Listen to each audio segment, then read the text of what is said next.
aquí estamos de vuelta en mi programa. Muchísimas gracias por su sintonía con el doctor Juan José López Benedit, que ustedes están disfrutando de una conferencia que nos está dando interesantísima. Quiero hacerles unos anuncios para ustedes poder ir a este seminario de López Benedit, que será el próximo fin de semana. Recuerden el teléfono a llamar 305-267-0117. Entonces también les quiero anunciar algo muy importante. Este próximo lunes, nosotros tuvimos el domingo pasado invitada a la doctora Zaida Alfaro, que dio una brillante explicación de lo que será su taller este próximo lunes a las 8 de la noche sobre enfermedades mentales y el exorcismo.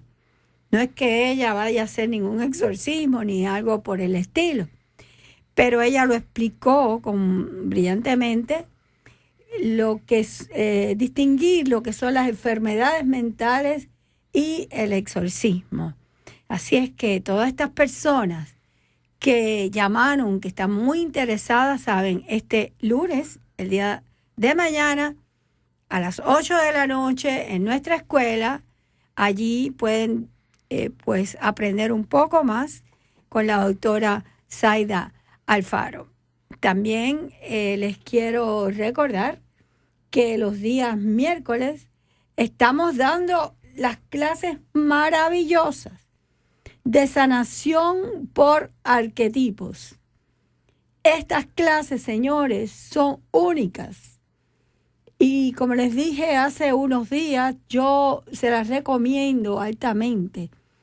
El profesor Carlos Manuel Uribazo es un hombre con mucho conocimiento y les digo que nunca ustedes se van a arrepentir de venir los miércoles a nuestra escuela a las 8 de la noche para estas clases de sanación por arquetipos. Ya lo saben, no dejen de participar, porque nosotros ofrecemos aquí en Miami lo que nadie más pueden, pero la verdad que nosotros somos una gente con experiencia y llevamos personas y clases con mucha dignidad y categoría, porque son personas que ustedes pueden confiar en ellas.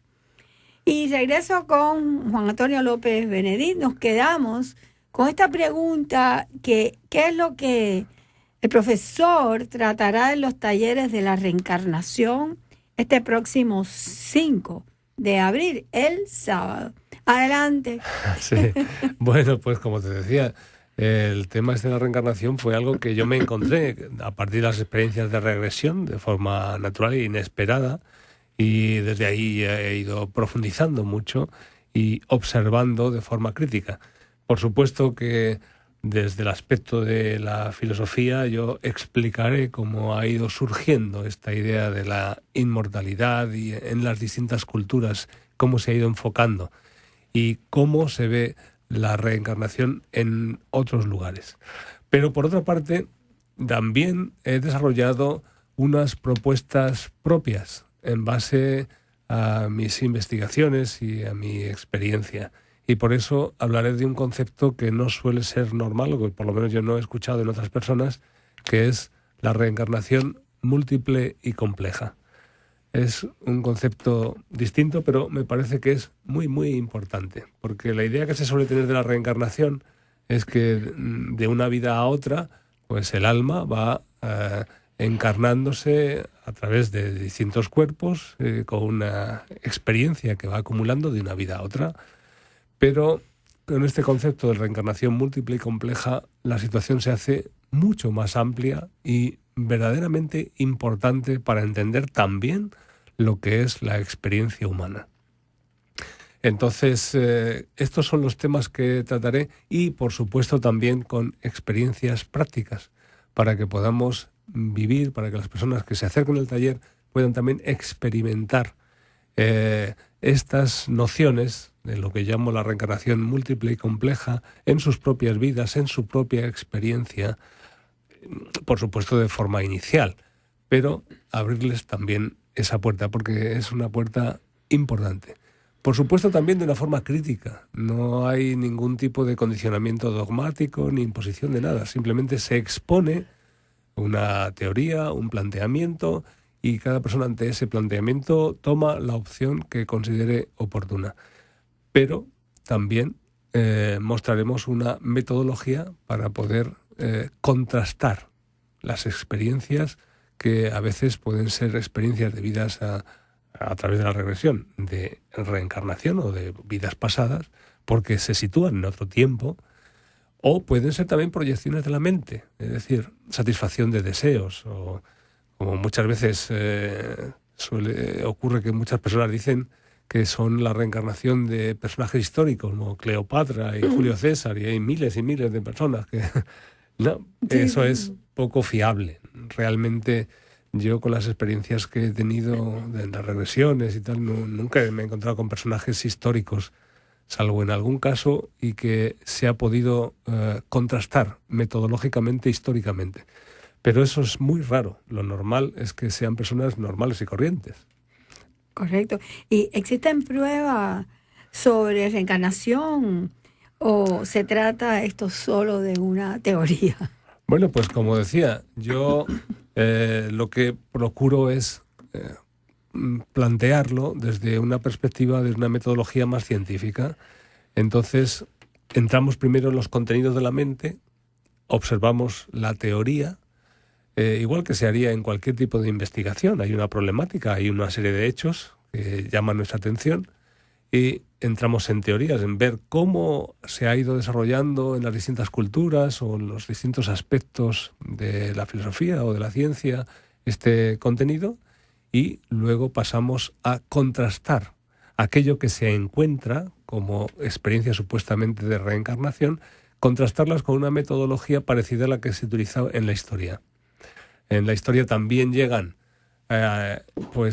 legados, referencias a través de testimonios de personas que han escrito, por ejemplo, y esos testimonios a veces no tienen por qué ser la verdad, ¿no? Eso hay que documentarlo, hacer un cruce metodológico para ver si aquello que se dice es verdad o no. Pues lo mismo pasa también con la reencarnación.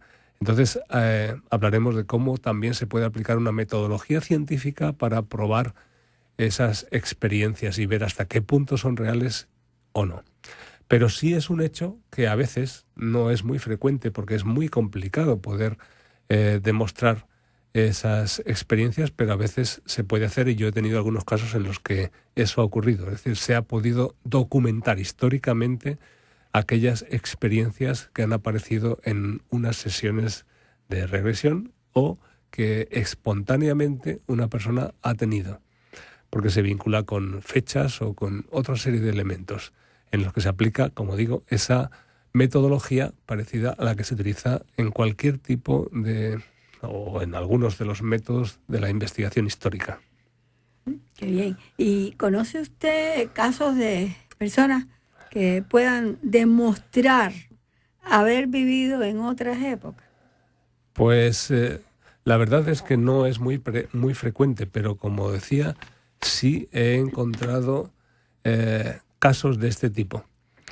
He encontrado, a partir de unas experiencias que en principio simplemente se cuestionaron, ¿no? Para observarlas críticamente, lo que se dice en una regresión o lo que se expone como una experiencia espontánea de una vivencia en otra vida, no tiene por qué ser verdad o causa o justificación de la reencarnación. Pero sí, también de manera científica podemos observar el hecho de manera objetiva, sin tener ningún prejuicio ni a favor ni en contra, y documentarlo. Hacer una sistemática para poder seguir esas referencias y contrastarlas con distintas fuentes para que eso nos dé un rigor suficiente que pueda afirmar. Y siguiendo esas pautas, que como digo, no es siempre fácil, porque no siempre se tienen elementos de valoración suficiente para poder seguir esas variables de una manera metodológica objetiva, pues ha habido casos en los que sí se ha seguido y se han encontrado documentos que avalaban fehacientemente aquellas experiencias que algunas personas han vivido, han tenido, con fechas, datos, circunstancias y vivencias de personajes o de otras épocas. La verdad es que es algo sorprendente y curioso. También es una cosa con respecto a este tipo de experiencias. Yo hablo de ello en mi libro sobre las regresiones. Es algo curioso ver que muchas veces hay experiencias totalmente naturales o espontáneas en que las personas tienen recuerdos pero aislados. No hay que pensar que cuando una persona tiene una vivencia de la reencarnación o en un estado de regresión, pues ya tenga un libro entero, ¿no? Que le aparezca todo seguido. No. Normalmente aparecen, y eso es un dato importante, por impactos emocionales intensos. Es decir, hay personas que pueden revivir una muerte traumática, muchas veces son circunstancias de muerte, lo primero que se recuerdan, ¿no? Circunstancias que impactan mucho, ¿no? El morir ahogado, tener sensaciones en un barco, o el tener como el sentir que te han clavado un puñal o cosas así, ¿no? Ha habido muchas experiencias de este tipo, y en torno a esos primeros hechos que son muy impactantes, pues entonces van apareciendo poco a poco otra serie de recuerdos que se van asociando. A veces son piezas de un rompecabezas que en el primer momento puede que no estén bien configuradas, y por eso hay que tener mucha paciencia para ir uniendo todos los elementos hasta que se tiene el mapa completo. No obstante, en algunas experiencias han ocurrido. En mi libro cuento muchas de estas experiencias de regresiones que tienen que ver con otras vidas, ¿no? Muchas experiencias que a mí me han llamado la atención, no todas, porque ha habido muchísimas en 30 años de experiencias de ese tipo, pero sí algunas que han llamado especialmente la atención. Y una cosa que yo suelo también valorar es que cuando alguien tiene una experiencia o te dice que ha tenido una experiencia espontánea o es inducida a través de una regresión a otra vida, pues yo valoro las cosas sorprendentes, las no esperadas, porque nosotros podemos tener una configuración lógica de que, o en base a nuestro conocimiento de la historia, de que tales cosas ocurren así, de esta manera o de la otra, pero hay pequeños hechos que nos pasan desapercibidos. Por ejemplo, ahora estamos muy acostumbrados a la luz eléctrica, que está todo iluminado, pero hubo un momento en que una persona, entrando en un monasterio, pues dijo que oscuro, no se ve nada, porque no había electricidad, ¿no? Nosotros damos por hecho esas cosas, ¿no? Que ahora es normal entrar en un sitio y ver, pero en otras épocas no se veía. También otra cosa significativa, ¿no? Hay personas que cuando se les pregunta por la época, pues nosotros estamos acostumbrados al calendario, pues decimos, pues hoy estamos en el 2014, ¿no? Pues no, en otras épocas no se valoraba así. Incluso en cada país había su calendario. Y en algunas experiencias no sale ni siquiera ningún tipo de fecha, sino, por ejemplo, en un caso, pues una mujer, al preguntarle por en qué época está, dijo, ha florecido 14 veces la higuera. Y esas son como pequeñas cosas que hacen curioso y por sorprendente, por no seguir una lógica en cuanto a nuestras costumbres, pues merece la pena atender ese tipo de datos, porque sí parecen como más verídicos, más fiables, cuando no son cosas que nos esperamos, como si hubiéramos visto una película, que a veces también puede ocurrir. Alguien ve una película histórica de niño y luego de mayor pues aparecen recuerdos, pero que en realidad eran de la película que había posiblemente olvidado, ¿no? Que eso también puede ocurrir. Sí, que no son de la persona, sino es un elemento añadido. Correcto, sí, añadido. que luego se ha compuesto. O alguien que se imaginó, quiso cambiar de personalidad en algún momento en su vida, pero no le gustaba donde estaba y algo Claro, así. Existen tantas cosas en la personalidad humana, ¿verdad? Por supuesto, hay muchas proyecciones, porque cuando estamos insatisfechos con nuestra vida o hay complejos de inferioridad, pues hay personas que se proyectan hacia algo que les parece que es mejor. Correcto. Entonces, pues hay personajes históricos muy destacados, pues por su inteligencia o por sus hechos heroicos o por la belleza, que pues algunas personas asocian para complementar una situación que en la vida actual pues es deficitaria en ese sentido. Correcto. Y de esta manera ese complejo de inferioridad se supera o se complementa con uno de superioridad, que es la proyección hacia ese personaje. Claro, eso pasa mucho, muchas veces con inclusive personas que uno conoce y de pronto escuchas una historia de esa persona que tú conoces donde todo está cambiado, ¿verdad? Y es que es lo que pasa, están proyectando algo que es lo que quisieran ser y nunca fueron, pero en ese momento están sintiendo y están creyendo ellos mismos que eso es la personalidad. Sí, hay ciertas pequeñas mentiras que nos ayudan a sobrevivir. El problema está en cuando nos creemos esas propias mentiras y creamos una distorsión en el ambiente, ¿no? En nuestro entorno, y creamos relaciones extrañas y sospechosas. Pero por eso también habría que diferenciar lo que es una realidad psicológica, como decía Carl Jung, o una realidad objetiva. La realidad psicológica permite dar viabilidad o fiabilidad a todo lo que ocurre en la mente. Digamos, sea verdad o mentira. Todo es cierto para la mente que está proyectando algo. A veces no tienen que ver con una realidad externa, sino que es únicamente interna, pero es una forma de ajustar por esas dificultades que puede tener por falta de autoestima o por complejos o por lo que sea. Entonces, cuando algo aparece, eso tiene un grado de realidad para la persona. Lo que pasa que puede ser un grado que llegue a lo enfermizo. Claro. Y otra cosa es la realidad objetiva, a la que nosotros estamos acostumbrados a través de un proceso de observación, pues que es la actualidad, ¿no? Hoy estamos más acostumbrados a observar los hechos como elementos objetivos, y todo el mundo de la información, que es en el que vivimos, ¿no? Pues valora esto y nos ha educado más. Pero también esto es algo bastante reciente. La realidad es que las personas a lo largo de la historia se han relacionado más con la vida, no tanto a través de hechos objetivos documentados, como hoy podemos ver en los procesos de información, sino con hechos míticos, con fantasía, con sueños, con representaciones, que tienen que ver más con esa realidad interna, con esas proyecciones. Correcto. Profesor, ¿y qué ocurre? Por ejemplo, si una persona no cree en la reencarnación, por lo que sea, por motivos religiosos, vamos a ponerlo así. Sí, bueno, por supuesto que es respetable. No hay ninguna obligación de creer en nada. Yo, de hecho, no recomiendo a nadie que crea en la reencarnación.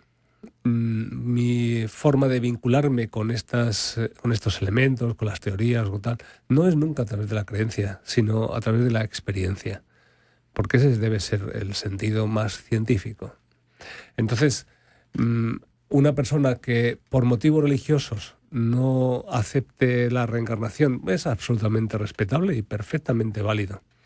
Pero recuerdo una persona en concreto que una vez me dijo: mire, yo no creo en esto de la reencarnación por motivos religiosos, y además ocurrió aquí en Miami, pero la verdad, me dijo así entre nosotros, yo me he visto en otras épocas como espadachín, ¿no? Entonces, ahí está. A veces hay una creencia que te condiciona que las cosas tienen que ser así, pero luego hay una vivencia interna que te hace cuestionar si será verdad o no, si es fantasía o qué será, porque es un hecho que muchísimas personas tienen vivencias de este tipo. No todas son prueba de reencarnación, como he dicho antes, Pero sí es curioso que se proyecten hacia épocas históricas o que se tengan recuerdos como esas regresiones espontáneas en determinados lugares históricos, ¿no? Es un hecho que eso ocurre mucho. La cuestión es qué es lo que significa. Ahí es donde vendría la metodología para poder llegar a qué grado de realidad, si es psicológica, subjetiva o objetiva, y poder avanzar evitando un proceso patológico. Profesor, en sus talleres usted interactúa con las personas que están presentes siempre. Sí, aunque estos talleres son breves, pero siempre doy mucha importancia a la experiencia, porque yo planteo las cosas, pero lo más importante es que las personas las experimenten. Y sobre esa experiencia, ellos también, de una forma abierta o observando las propuestas que se les hagan, puedan configurar su propio conocimiento, porque entiendo que es así. No es una cuestión de creencia, es una cuestión de conocer. Y para conocer hay que ser críticos también. Por lo tanto, yo fomento el sentido crítico y la experiencia para que cada persona tenga sus conclusiones, aunque sea de una forma mínima. Qué interesante. No, yo quiero, porque no es solamente, usted no va a tener solamente un taller de lo que es la reencarnación. El taller este es el día 5. Sí. ¿Y cuáles son los dos otros talleres que usted nos va a dar en nuestro instituto? Bueno, el sábado 12 tendremos también otros 2 talleres. Este sábado 5 serán sobre la regresión y la reencarnación, los 2 continuados, por la mañana las regresiones y por la tarde la reencarnación. Y el sábado 12 hablaremos de la codificación emocional, porque la codificación emocional tiene que ver con esa metodología que yo uso para la observación de todos estos procesos y para poder establecer un diálogo constructivo y resolutivo con las situaciones que cada persona vive por dentro. Este taller del día 12, yo quisiera invitarlo a usted, si yo mediante, al próximo programa que tendré el domingo a las 6 de la tarde, igual que hoy, para hablar un poco más de este próximo taller, porque el que tenemos el día 5 es regresión y reencarnación, que el profesor López Benedit ampliamente ha explicado todos los temas que él va a tratar, pero la próxima semana lo traeremos para que él hable de lo que es la codificación emocional. Y también de las puertas dimensionales, porque ahora mismo también esa es otra parte vinculada también con todo ese tema de regresiones y el cuestionamiento de lo que es la física hoy sobre el universo holográfico. ¿La física cuántica? Sí. Qué interesante. La física hoy nos habla de un universo holográfico, una configuración mental que interactúa de muchas formas complejas. Y hablaremos de eso y cómo acceder a ello. Al profesor Aranegui le encantaba el tema de la parte holográfica. Bueno, pues tenemos que despedirnos, ya me están amenazando aquí, pero les doy las gracias por su sintonía. También les invito a las 12 de la noche, del día de las 12 de hoy, pero que es el día de mañana, a escuchar al profesor Santiago Aranegui por 4 horas, de 12 a 4 de la madrugada. Así es que se pueden dar banquete de conocimiento. Que Dios los bendiga a todos, que Dios nos bendiga a nosotros. Soy Marisela Aranegui. Hasta la próxima.